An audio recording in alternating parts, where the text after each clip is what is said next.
Bibliorécit, Thérèse, qu'est-ce que c'est? Bibliorécit, c'est une base de données en ligne qui documente et qui analyse les récits populaires, essentiellement les contes. Et quel est son but? Le but de Bibliorécit, c'est de favoriser un accès rapide à ce répertoire de contes populaires, à ses sources et aussi à sa transmission. Et c'est à l'usage de Thérèse Perras? Au début, oui. Oui. Et puis, ça s'est élargi aux centres de documentation, bibliothécaires, documentalistes, aux conteurs, aux enseignants et aux chercheurs. Et comment c'est construit?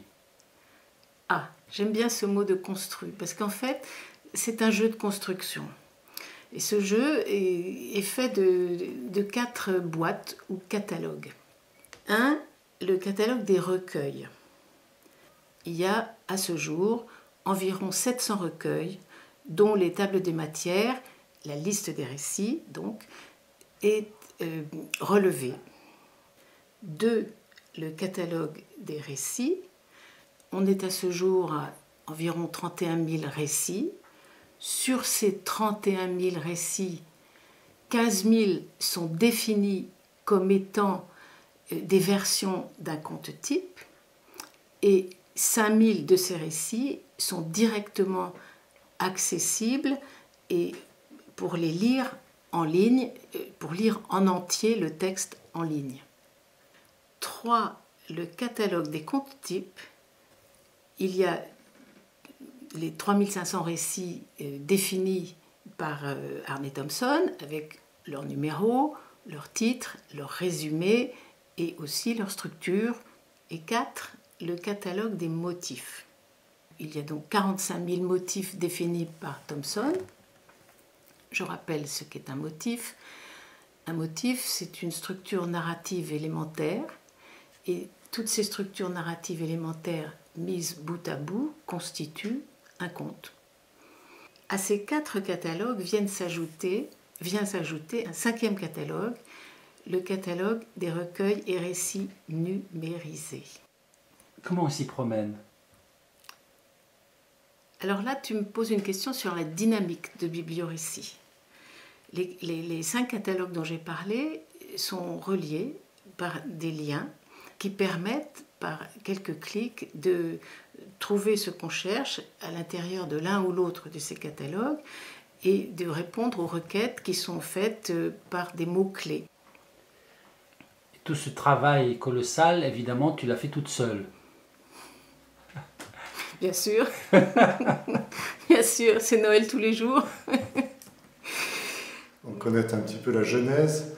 La genèse est une certaine paternité à reconnaître à Bruno de la Salle, qui, avec Thérèse, avait réfléchi déjà il y a très très longtemps, je pense que ça remonte à une bonne quinzaine d'années, à la possibilité de documenter les récits avec un certain nombre d'attributs, de qualificatifs.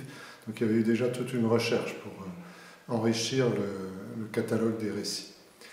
Et puis il y a eu des tentatives informatiques auxquelles je n'ai pas participé, mais qui n'ont pas abouti pour des raisons plutôt financières, je dirais. Et puis après, petit à petit, ça mûrit et on s'est dit, mais pourquoi est-ce qu'on ne reprendrait pas le ballon, le témoin, pour quand même créer quelque chose? Et donc je me suis un peu collé à la tâche en tant qu'informaticien. Ça m'amusait de confronter un petit peu la technique informatique avec tout cet environnement littéraire de la littérature orale. Quand tu fais une recherche sur récits, donc ça va chercher des récits dans le catalogue des récits, et ça t'affiche, je dis n'importe quoi, ça t'affiche 25 réponses. Oui. Donc sur ce premier écran qui t'affiche les 25 réponses, finalement l'idéal, si c'est possible, c'est un petit plus en plus, ça serait que tout de suite il y a un petit point vert ou un petit point rouge, enfin où il y a quelque chose qui tout de suite annonce que oui, c'est numérisé. Oui, pour que les gens soient incités à aller voir plutôt. Exactement. Ce qui est numérisé. C'est pas bête, c'est pas bête. Bon, ça va, je sais faire, puisque je l'ai déjà fait pour les livres, c'est pas très compliqué. Ah oui, c'est vrai qu'on l'a pour les livres. Donc c'est pas un problème à juger. Ça, c'est pour le contenant.